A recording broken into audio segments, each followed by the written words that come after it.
Activating your test is the first step in getting your kit processed in our lab. Start by signing in to your AncestryDNA account. This is the same account where you'll access your DNA results. Don't have an account? Just follow the prompts to create one. It's free and takes just a few minutes. After you're signed in, select whether the test is for you or your minor child. Only one test can be activated per account. Children under 18 can be added to a parent's account. Review the terms and conditions, then check the box to accept. Click Next.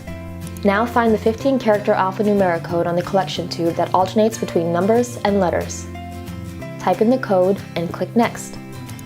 Add a few simple details about the person who is taking the test, then click Next. Read the informed consent before deciding to participate in research. Check that you've read it, then choose if you give consent to participate in research. Select your display preferences and click Next. Last but not least, review your information and click on Activate Kit. Now the lab will be ready to process your kit as soon as it's received.